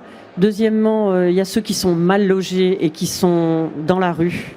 Il y a la lutte contre la pauvreté, pour nous c'est un vrai sujet, et donc quand on est professionnel de l'immobilier, on essaye toujours de trouver des solutions à travers différentes aides, que ça soit à travers la CAF, à travers le Fonds Solidarité Logement, on essaye toujours de trouver des solutions. On n'est pas pour d'une part l'expulsion, et on n'est pas pour la condamnation, on essaye toujours de trouver des solutions, des aides, etc. Après, un propriétaire bailleur qui a un locataire qui ne paye pas, ça peut être compliqué. Voilà, donc on est évidemment dans l'intimité des gens, puisque quand on a une relation avec un gestionnaire qui appelle des loyers ou qui appelle des charges, forcément à un moment donné, il essaye de comprendre la problématique, pourquoi est-ce que la personne est en impayé, et on essaye forcément de l'aider à travers des procédures de précontentieux ou d'orientation, voire peut-être de vente. Et là, on va s'adresser à des beaux réseaux comme Century 21. Mais ce que je voulais dire, c'est au-delà des gens qui sont mal logés, il y a aussi des gens qui cherchent des logements. Et aujourd'hui, il y a 2 millions de personnes qui sont en attente de logements sociaux. C'est-à-dire qu'ils ne sont pas logés, donc ils sont peut-être dans leur famille, ou qui sont au contraire, ils veulent acheter un logement, ils ne peuvent pas, donc ils restent dans des logements plus petits. Il y a 2 millions de personnes. Des listes qui peuvent aller jusqu'à 10 années d'attente. Oui, absolument. Bon, on voit ça au niveau des logements sociaux. Et donc du coup, la solution, c'est quand même aussi le bailleur privé particulier. Il faut vraiment l'aider. Et donc ces personnes-là nous posent aussi des problèmes, parce que comment est-ce qu'on fait pour les loger? Et comme vous le disiez, tout est planté. On n'a pas eu beaucoup d'élus ce soir, mais on va avoir une élue tout à l'heure, c'est la députée Marjolaine Minier-Millefer qui est avec nous dans le public, qui va venir nous partager justement la vision du gouvernement. Parce que pour être très clair, on ne va pas être très sympathique de ce point de vue-là, puisque quand on voit les orientations, ma chère Isabelle, on ne peut pas dire que ça aille dans le bon sens. Je vais prendre un autre chiffre, qui est celui en fait de la comparaison du pouvoir d'achat, de la dégradation du pouvoir d'achat pour les foyers les plus modestes, et la création de richesse, elle est inversement proportionnelle. La création de richesse a été multipliée par 3 en 5 ans sur les hauts revenus, et on a aujourd'hui précipité, on peut même parler avec Daniel, on en parle de temps en temps, de relégation sociale d'une partie de la population. C'est dramatique. C'est dramatique. Est-ce que c'est politique ? Un petit peu, là, ça s'est aussi un petit peu accentué. Vous parliez des logements privés, mais aujourd'hui, on est quand même contraint avec les nouvelles mesures pour les DPE et les contraintes énergétiques. Ça a quand même un peu bouché le marché. Il y a plein d'appartements vacants qui ne peuvent pas être loués pour des conditions parce qu'ils n'ont pas, les personnes n'ont pas l'argent pour faire les travaux. Et justement, nous aujourd'hui, on a décidé d'aider les étudiants, mais c'est les premiers impactés sur ce type d'appartement. Et c'est effectivement, moi je trouve que tout ça a été accéléré. On n'a pas laissé le temps au secteur privé de pouvoir mettre en place ces travaux et laisser le temps aux propriétaires de faire ce qu'il fallait. Est-ce que les Airbnb, enfin forcément, on parle beaucoup de cette formule qui aujourd'hui ne laisse pas la place ni aux étudiants, ni aux agences immobilières. Enfin, c'est un marché finalement qui disparaît, par exemple, à l'endroit des étudiants ou des personnes qui sont mal logées aujourd'hui. Exactement, c'est un vrai fléau. Mais on le voit aussi dans les villes touristiques, pour les jeunes qui viennent travailler l'été pour gagner un peu d'argent pour se payer ces fameuses études, ne peuvent pas se loger non plus dans les sites touristiques parce qu'il y a des Airbnb qui sont... Mais bien sûr, mais c'est le cas dans Paris. Oui. Aujourd'hui, vous êtes étudiant, vous voulez une petite surface, vous ne trouvez pas à vous loger. Il faut être très clair. Il y a deux problèmes. Il y a le fait qu'aujourd'hui, la méthode du DPE pour les petites surfaces pénalise celle-ci. Et donc, le Vinis, tout à l'heure, nous a dit qu'il y avait un ajustement qui allait être fait. Donc, du coup, ces petits logements, ils sont mal notés alors qu'ils sont décents et que la performance est moins bonne par rapport à la réglementation. Et donc, du coup, les jeunes actifs restent dans ces logements, les petites familles restent dans ces logements au détriment des étudiants. Donc ça, c'est vraiment un gros problème. Il y a une nouvelle mode aujourd'hui d'appartements, c'est ce qu'on appelle le co-living. Alors, ça se démocratise un petit peu partout. Je ne sais pas si vous en vendez ou vous en louez chez Century 21, mais on en parle de plus en plus de la possibilité de ces gens qui sont plutôt fragiles. De dire, voilà, on a une cuisine, chacun a sa salle de bain et sa chambre, et les communes sont plutôt très friandes de ce jeu. C'est les nouveaux modes d'usage et d'habitation. On parle aussi des maisons Marianne, on parle de tout l'intergénérationnel. Voilà, c'est la façon. Puis en plus, c'est intéressant parce que c'est du vivre ensemble. Hein. Bien sûr, c'est de la mixité. Voilà, une buanderie, une terrasse. Ça cache une réalité du logement qui n'est pas celle que vous décrivez, vous le savez bien. En réalité, la décohabitation, Ce que vous décrivez là, la demande, absolument. Ouais, la décohabitation, si vous voulez, a déstructuré les foyers, la structure moyenne des foyers français. Donc on est passé, grosso modo, en 20 ans, de 2,12 personnes par foyer, de 3,2 personnes par foyer, à 2,12 personnes par foyer. Donc en fait, on a perdu une personne par foyer. Quand vous ajoutez à ça, si vous voulez, le manque de logement crucial, qui n'est pas en rapport avec la démographie française, qui fait qu'il manque 450 000 logements par an, là, vous arrivez à la situation d'aujourd'hui. Quant au co-living, si vous voulez, ou comme le coworking, dont vous avez vu quand même qu'il ne va pas très bien globalement. Mais le co-living, c'est quoi? C'est arriver à remettre plus de personnes dans une surface. C'est exactement, ça. Donc c'est pour les étudiants, sur une jambe de bois. Pour les étudiants, c'est pas mal, mais c'est vrai qu'on est dans une difficulté. Aujourd'hui, les prix ont augmenté, les taux ont augmenté, on se marre dans les colocs. Et donc pour un prix donné, il y a quand même une surface en moins. Et ça, c'est un vrai problème aussi. Donc, en réalité, le co-living, ça cache une insuffisance de logement. Oui, c'est ça. C'est-à-dire on trouve un moyen, un subterfuge pour arriver à remettre plus de personnes dans un logement. Bon, moi je n'irais pas jusqu'à dire subterfuge, mais vous avez raison, si on rapporte le prix au mètre carré, ça coûte très cher le co-living, pour être très clair. J'ai jamais fait ce calcul-là, nous on n'est pas acteurs du co-living. C'est un peu comme le coworking. Par contre, il est vrai que le co-living résout une partie de la situation, pour être très clair. Pourquoi? Parce que vous n'avez pas de dossier à déposer. Quand vous arrivez en ville et que vous êtes très emmerdé parce que vous ne savez pas où vous loger, vous êtes content de trouver une situation de co-living, où vous prenez tout de suite. Non mais voilà. Non mais ne retirons pas au co-living ses vertus. Absolument. Soyons sérieux. C'est pas le co-living qui va résoudre le problème du logement. Mais vous avez raison. C'est juste ce que je veux dire. Arrêtons d'imaginer que c'est ça. Il faut encourager le bailleur privé particulier. Aujourd'hui, comme la fiscalité n'est pas bonne pour lui, pour la location résidentielle de longue durée, il va regarder d'autres fiscalités. Ça va être la location touristique, la location meublée touristique. C'est ça aussi le vrai sujet. Il y a une volonté du gouvernement d'harmoniser les fiscalités. Il faut vraiment encourager ce bailleur parce que je dois vous dire que dans le locatif privé, c'est quand même 95% qui est géré par des propriétaires particuliers, qui lui-même a des interdictions de louer à cause des étiquettes énergétiques et qui lui-même n'a pas le pouvoir de décision quand il est en habitat collectif. Donc c'est vraiment lui qu'il faut aider. Et il faut aider les primo-accédants à travers des octrois de prêts pour qu'ils puissent se loger s'ils ont envie d'acheter. Oui, Daniel, tu sais comme moi, que je vois Loïc Quentin est là dans les travées du salon, il est là, il nous écoute.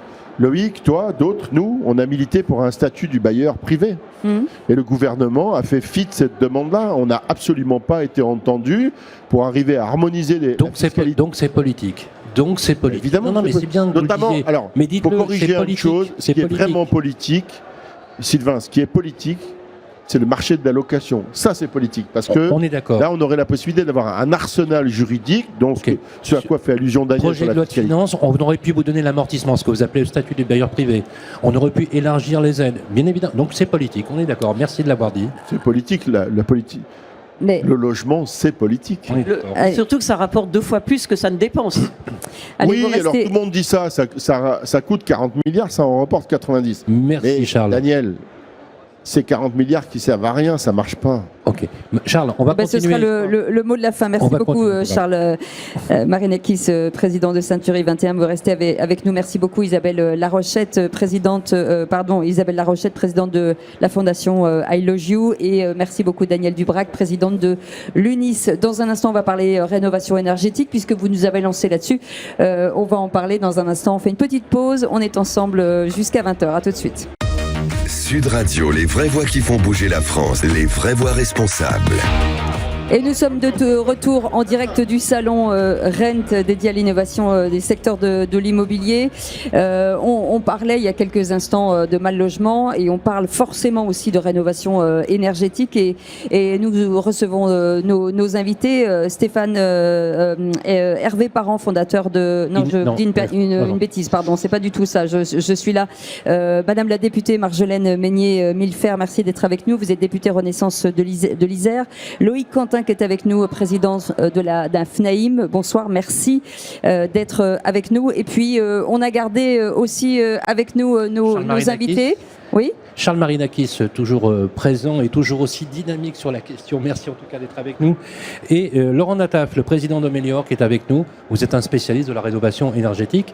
C'était important, justement, dans cette séquence, qu'on comprenne bien le rôle des opérateurs qui font de la rénovation énergétique. Et je vais commencer par vous, Marjolaine, justement pour aborder le sujet. La rénovation énergétique, c'est pratiquement, je crois qu'on était à 4 800 000 passoires thermiques en étiquette F et G, vous me rectifiez si je me trompe, qui vont sortir du parc locatif privé si jamais ils ne sont pas rénovés, bien évidemment. On a 3 échéances. Il y a l'échéance de 2025, l'échéance de 2028 et 2034 enfin, pour gagner 3 lettres sur les 7 lettres énergétiques. N'oubliez pas l'échéance 2050, hein, parce qu'en réalité, tout est une logique de rétroplanning jusqu'à 2050, où l'objectif, c'est qu'on puisse atteindre les niveaux A ou B de l'étiquette énergétique. Neutralité carbone quasiment en 2050, ainsi que la suppression, l'arrêt des moteurs thermiques en 2035 ou 38. Hein. Il y a un peu de négociation là-dessus. C'est un bouleversement sans précédent. Je vais être très clair avec vous, Madame la députée.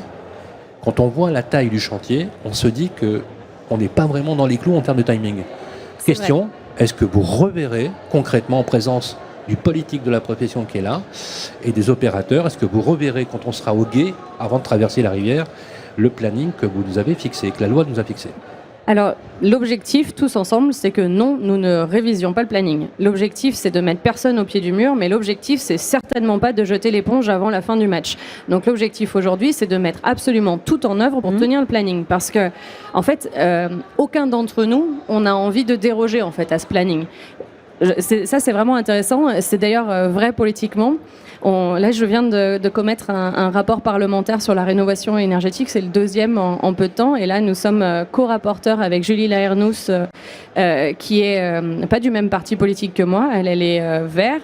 Et on était avec un président Liot, vous voyez. À l'Assemblée nationale, on a fait ce rapport-là. Et au Sénat, on avait deux rapporteurs et présidents qui étaient Verts et LR. Et en fait, on dit tous la même chose. On ne peut pas déroger le planning. Et pourquoi on dit ça? C'est parce qu'en fait, il y a plusieurs importances là-dedans. C'est que d'abord, pour les questions environnementales qu'on vise à 2050, on ne peut pas se le permettre. Donc ça, c'est le premier niveau. D'un point de vue social, c'est non plus pas soutenable pour les ménages qui sont soumis à ces charges énergétiques qui sont de plus en plus lourdes. Donc en fait, il faut qu'on se presse à les aider à s'échapper de ces charges énergétiques qui les étranglent. Et enfin, il faut aussi qu'on puisse réussir cet objectif-là pour des questions énergétiques. Parce que nous ne savons pas boucler la transition énergétique de notre pays sans avoir un effort absolument massif d'économie d'énergie dans notre pays. On ne sait pas le faire. Donc, pour toutes ces raisons-là, on ne peut pas déroger à ce rétro-planning qui est extrêmement ambitieux. Et donc, quand on sera... Alors, on va être très clair. Donc, quand on sera en 2025 avec des appartements impropres à la location, on mettra les gens dehors. Non, absolument pas. Et d'ailleurs, ça a été dit et redit plusieurs fois. Ils sont déjà dehors, ils sont déjà. Non, mais la loi, elle n'est pas écrite comme ça. La loi, elle n'est pas écrite comme ça. La loi, elle dit très clairement que ce qui va se passer, c'est qu'on va donner les moyens au locataire de se retourner vers son propriétaire et lui demander de faire les travaux. C'est ça qu'elle dit. Encore contre les propriétaires. Mais non, donc, qu'est-ce qui dérouille en ce moment? Non, mais c'est vrai. Non, mais enfin. Je vous entendais. Alors, Marjolaine, on va. Président de la FNAIM. Oui, je vais répondre. En réalité, sur ce calendrier, on fait une confusion. Tous les professionnels sont engagés pour la décarbonation à l'horizon 2050 et tous les syndics de copropriété assument leur rôle dans le calendrier de tenue des assemblées générales qui leur est imparti. Ce que ne veut pas reconnaître l'État, c'est qu'on a juxtaposé un second calendrier qui est le calendrier de l'indécence énergétique avec une urgence. 1er janvier 2025, c'est dans 13 mois.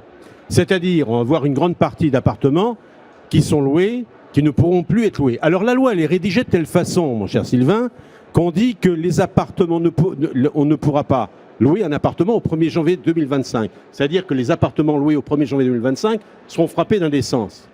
Mais il y a un grand risque pour tous les propriétaires, dans 13 mois, d'être mis en demeure par le locataire, de procéder aux travaux. Et nous, on a proposé au gouvernement de proposer une modification de cette loi, de dire ce ne sont pas les appartements loués au 1er janvier 2025, ce sont les appartements loués à compter du 1er janvier 2025. C'est là toute la nuance.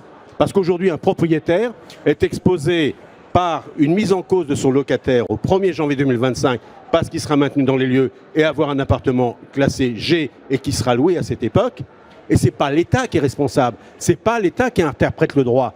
C'est le juge judiciaire. Et nous, professionnels, on ne veut pas être pris dans un étau par une insuffisance de l'État, une absence de vision, de ne pas avoir mis des dispositions et éclairer la loi. Alors j'ai un grand espoir. Oui. Il y a une loi logement prochainement, on va déposer un amendement. Mais je crois que le combat, il va être sévère. on ne peut pas tolérer une telle insuffisance. C'est la question qu'on a posée d'ailleurs au ministre du Logement, Marjolaine. Oui, non, mais très bien. Et ce que je veux dire quand même, néanmoins, c'est que les passoires thermiques, elles sont inscrites dans la loi comme quoi il faut qu'on arrive à les éliminer depuis 2015. Donc ça ne fait pas quand même quelque chose qu'on a pris à revers. Et l'histoire de l'indécence énergétique, elle est écrite dans la loi depuis 2019. Ça, c'est quelque chose, et je sais, j'y étais. Donc, ce que je veux dire par là, c'est qu'en l'occurrence, c'est pas comme si on avait pris tout le monde à revers sur le sujet et qu'on arrive 6 semaines avant la date limite et on se dit, bah non, ça va être trop court. L'interdiction de louer, c'est 2021. Donc, il y a un petit peu quand même là-dessus, on est un peu de... Voilà, il faut qu'on soit tous de bonne foi sur ce débat et qu'on se dise effectivement... Petite question d'une quelqu'un qui n'y connaît pas grand-chose. Est-ce que tous les appartements aujourd'hui et toutes les habitations sont rénovables? Ça, c'est une vraie question, en fait. Oui, et surtout pour sortir de la passoire énergétique. C'est-à-dire que le type de travaux... Est-ce qu'un appartement haussmannien Mais absolument. Et ce qui est vraiment intéressant, c'est que... Oui, non, si, oui, vraiment. Mais de quelle façon, en fait? Mais parce qu'en fait, ce qu'on vise, un c'est la haussmannien n'est pas rénovable de l'extérieur, il ne peut l'être que de l'intérieur, vous le savez. Il peut l'être, et accessoirement, vous avez toute une partie de gestes énergétiques qui peuvent participer à faire en sorte que vous ayez une moindre consommation. Typiquement, vous avez vos changements de menuiserie, accessoirement. Ça fait partie des gestes que vous pouvez faire en étant seul dans votre logement. Et là-dessus, vous avez la main complètement, hein, et ça a un effet énergétique. Donc il y a une partie quand même des travaux qu'on peut embarquer seul. Et c'est d'ailleurs là-dessus, on cherche les leviers qui permettent d'aller aider à traiter les bâtiments qui partent le plus loin quand même des sujets. Parce que la mairie de Paris a donné le ton. Hein. On ne rénovera pas par l'extérieur. On est d'accord là-dessus. Mais ce qui est vraiment intéressant, c'est qu'il y a des solutions. Il y a des solutions qui existent. Absolument, on perd du mètre carré. Oui, mais il y a des solutions d'isolant mince. Du bien diminue. Exactement. En fait. Oui, mais en fait, on va arrêter de se faire peur avec ça parce qu'il y a des solutions d'innovation, d'isolation avec des isolants minces qui n'étaient pas compétitifs il y a quelques années en arrière. Donc, on n'avait pas à développer parce qu'il n'y avait pas de marché, il n'y avait pas de besoin et on trouvait que c'était un peu trop cher, donc on n'y allait pas. Aujourd'hui, qu'on va avoir justement un marché qui va se décupler et qui, du coup, une urgence un peu pressante, bizarrement, ces solutions-là, elles reviennent sur la table. Madame la députée, Marjolaine. On va justement poser la question aux professionnels qui est Absolument. là. On a tenu ce qui soit là. Alors, Omelior, c'est un acteur national, je ne sais pas si vous le connaissez, qui rénove, qui a commencé par les maisons individuelles. Oui, tout à fait. Et qui évolue aussi vers l'habitat collectif. Voilà. Alors, quand vous entendez Laurent Nataf, ce que dit la députée Marjolaine Ménimilfer, à l'instar de ce que nous a dit Loïc Quentin et Charles Marinakis, concrètement, on en est où? Parce que vous avez la tête dans le cambouis tous les jours. Hein. Tous les jours. Tous les jours, nous sommes en contact avec des propriétaires d'appartements, de maisons individuelles sur l'ensemble... De l'osmanien, du non-osmanien, tous les cas de figure. Voilà, sur l'ensemble du territoire français. Omelior, aujourd'hui, c'est 60 000 chantiers. Des longères. Donc on a évidemment tout eu. Ce qu'il faut savoir aujourd'hui, c'est que la plupart des professionnels se tournent vers les dispositifs mis en place pour les accompagner dans cette transformation. Proche du micro, s'il vous plaît, parce qu'on vous voilà. Pardon. Merci. Ils vont donc se diriger vers les différents dispositifs et choisir des travaux sur lesquels ils vont être le plus accompagnés, que ce soit au niveau financier ou au niveau administratif. Aujourd'hui, sur une maison individuelle, les dispositifs mis en place, alors avec évidemment les défauts qui peuvent avoir, fonctionnent plutôt bien. Puisqu'aujourd'hui, on arrive à accompagner assez facilement un propriétaire de maison individuelle dans l'amélioration de sa note énergétique. Passer d'une offre FG à D, c'est aujourd'hui, grâce aux dispositifs mis en place, assez simple. Oui, mais il est seul à décider. Il n'est pas en copropriété, lui. Il n'est pas en copropriété. Il a un chauffage individuel, c'est-à-dire qu'on ne pose que la question ne lui est posée qu'à lui. L'isolation par l'extérieur est faisable. L'isolation par l'intérieur est très souvent faisable également. On a des combles perdus qui ont des déperditions énormes, donc c'est très facilement isolable. Donc voilà, on est sur vraiment des travaux assez simples, assez rapides, et avec tout un panel d'aides, que ce soit les certificats d'économie d'énergie ou MaPrimeRénov' qui permettent de le faire. Alors on va être concret, pour ceux qui nous écoutent. Prenons un appartement en habitat collectif, une copropriété classique, pas forcément hyper haussmannien, mais quand même avec des difficultés pour rénover de l'intérieur. Cécile disait tout à l'heure que si on rénove de l'intérieur, on perd du mètre carré. Ce qui est vrai, exactement. On perd du mètre carré, donc on perd de la valeur.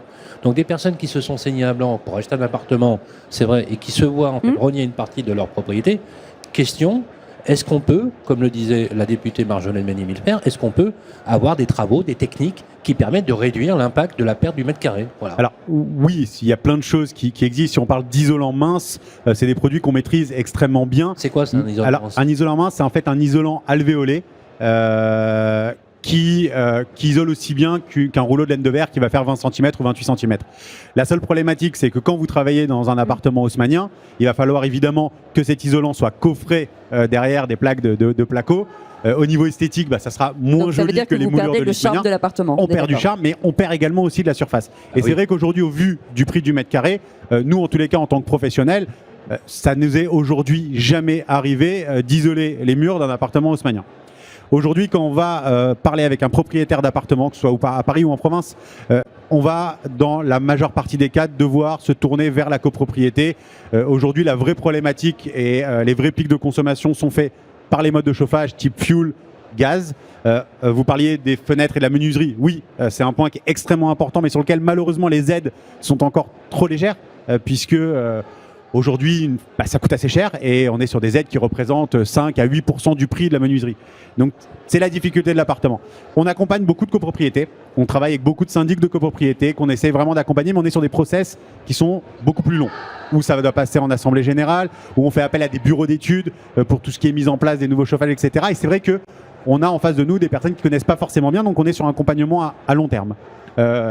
L'assemblée générale, c'est toujours une vraie problématique parce que dans une copropriété, personne n'est jamais d'accord. Oui, c'est ça, voilà, c'est le problème. C'est très compliqué. C'est très compliqué. Et après, les techniques d'isolation vraiment du bâti, d'isolation par l'extérieur, on parle vraiment de travaux importants qui peuvent durer parfois plusieurs mois. Voilà, on n'est pas sur des travaux simples. Donc c'est vrai qu'on a une vraie difficulté aujourd'hui à permettre aux propriétaires d'appartements d'améliorer leur note énergétique.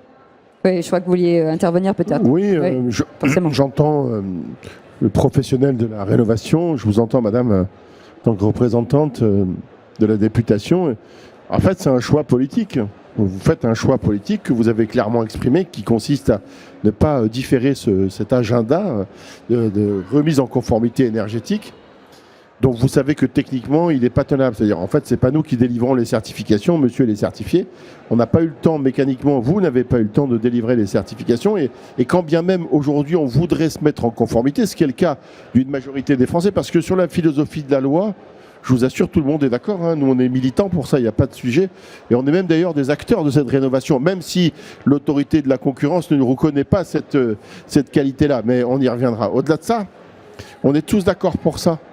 Mais soit vous appliquez un principe de réalité, et celui-là, je peux vous le donner, il y a 2,5 millions de gens qui sont en attente de logement, fût-il d'ailleurs logement social ou logement réhabilité, ou pas d'ailleurs. Et puis vous avez 3 millions de logements vacants. Vous savez, le logement en France, vous le savez comme moi, aujourd'hui c'est 82,8% de résidences principales, c'est 8% de résidences secondaires et 10% de logements vacants. Il y a plus de 3 millions de logements vacants, dont une grande majorité, j'imagine, ne sont pas en conformité énergétique. Donc soit on dit, et c'est un choix politique, c'est un principe de réalité, on préfère loger les gens et on diffère la rénovation énergétique, soit on dit on préfère la rénovation énergétique et on accepte de mal loger les gens. C'est un vrai choix politique. Celui-là, il ne m'appartient pas, il ne vous appartient pas. Mais c'est une lourde responsabilité que je veux bien vous laisser pour le coup.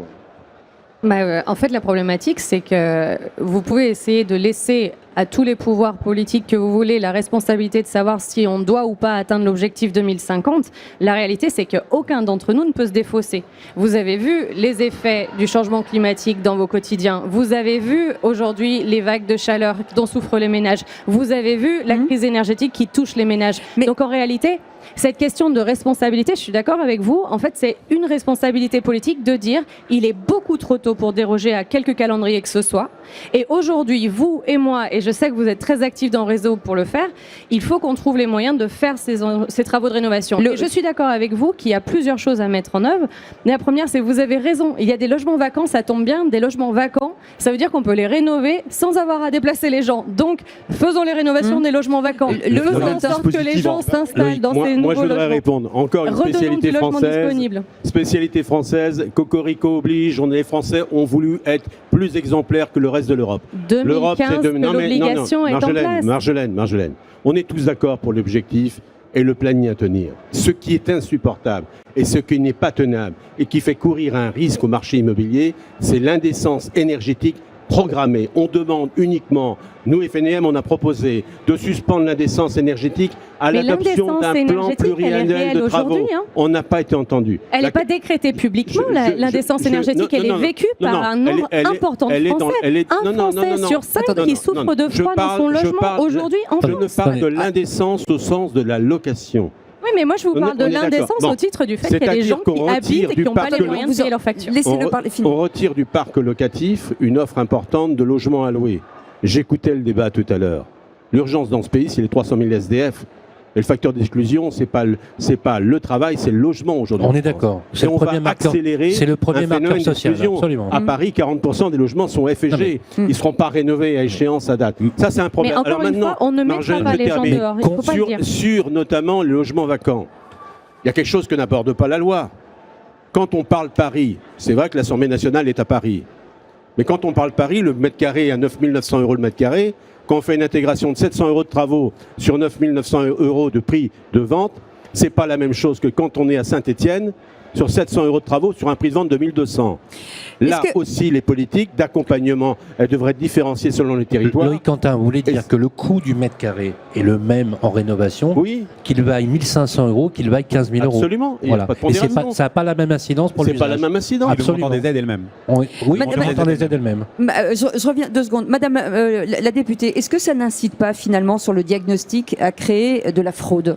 Est-ce que tout ça, finalement, cette accélération des choses, est-ce que finalement, on ne va pas, ce qui existe, soyons clairs, déjà maintenant, de se dire, soyez gentils, passez-moi en E, je suis en F ou en G. Ça, c'était plutôt ce qui se pratiquait avant. Pourquoi ça se pratiquerait plus en maintenant 2018, avec le nouveau DPE? Oui, mais alors, d'une part, il y avait plusieurs choses. C'est qu'en 2018, on a mis en place un DPE qui était opposable. On est d'accord, la logique de fraude sur le DPE, c'était extrêmement courant avant, puisque c'était indicatif, donc ça avait assez peu de valeur. Parce que ça n'existe plus maintenant. Non, mais il est opposable aujourd'hui. On est vraiment aujourd'hui. en train de lutter contre. C'est la question de la montée en charge de cette rigueur du DPE et de la filière qui, justement, doit porter cette responsabilité.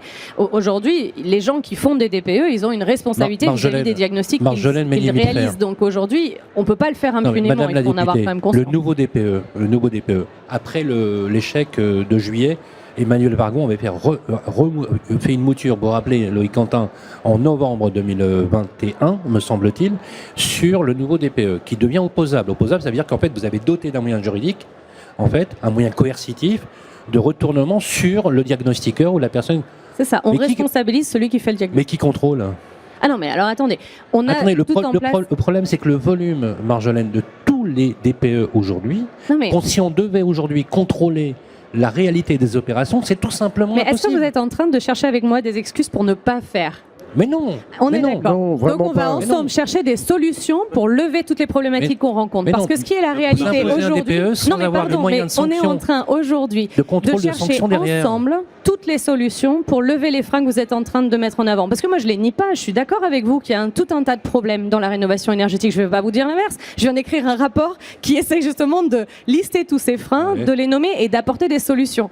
Et notamment, je m'appuie sur l'ensemble des acteurs qui sont autour de la table là pour dire quelles solutions on peut apporter. Oui, il y a un rendez-vous législatif qui sera une loi logement.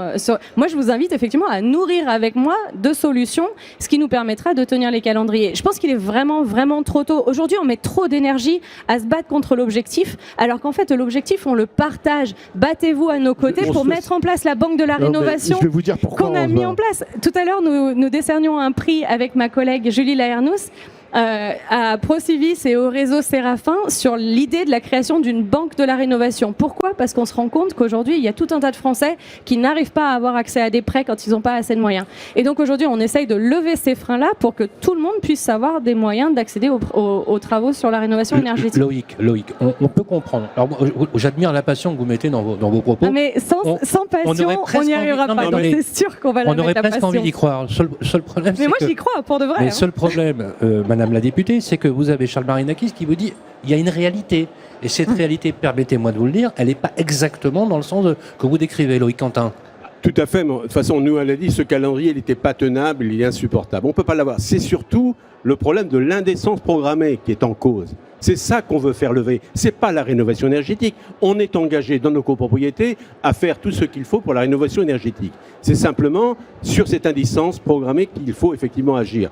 Alors après, on ne va pas rentrer dans les détails. Non, mais sans rentrer dans les détails, la loi, elle met aujourd'hui en lumière une réalité vécue par les ménages. L'indécence énergétique, c'est une réalité Marjolaine, vécue. je ne peux pas entendre. Est-ce qu'on peut imaginer qu'il puisse y avoir des exceptions? On parle. Une excellente question. Mais il y en a des exceptions. Bien sûr, de toute façon, aujourd'hui, chaque fois qu'on parle de rénovation énergétique, est-ce qu'il peut y avoir dans cette loi des exceptions? Mais aujourd'hui, chaque fois qu'on parle de rénovation énergétique, on a un certain nombre de cadres d'exception. Mais il faut savoir que, encore une fois, c'est des ménages qui sont dans des situations qui ont des charges énergétiques qui sont 3 fois plus importantes que la moyenne. C'est ça dont on parle, c'est ça qui est indécent. Bien sûr. Et donc du coup, ensemble, on est d'accord pour dire qu'il faut aller trouver des solutions. Et on est d'accord aussi pour dire que dans les tours de table, par le passé, et encore une fois, la loi dit depuis 2015 qu'il faut lutter contre les passoires énergétiques, et il ne s'était pas passé grand-chose, et pardon de le dire parce qu'on le sait entre nous, mais notamment les propriétaires bailleurs, ils étaient souvent absents des tours de table quand on était en train de discuter de ça il y a quelques années en arrière. On a chiffré la moyenne. Aujourd'hui, ils sont dans le tour de table, et merci à eux. Madame la députée, on a chiffré la moyenne de rénovation à peu près à 20 000 euros par C'est unité. plus que ça. Combien à peu près? Mais Marjolaine, je vais faire la démonstration. Je vais faire une démonstration rapide de l'impossibilité technique déjà de réalisation. Le coût moyen de rénovation énergétique d'un logement, c'est 35 000 euros. Bon, l'étude d'impact ne dit pas ce montant-là au moment de la publication, la loi Climat et Résilience. 5 500 000 logements FG. Concernés, hein. 5 500 000 logements FG.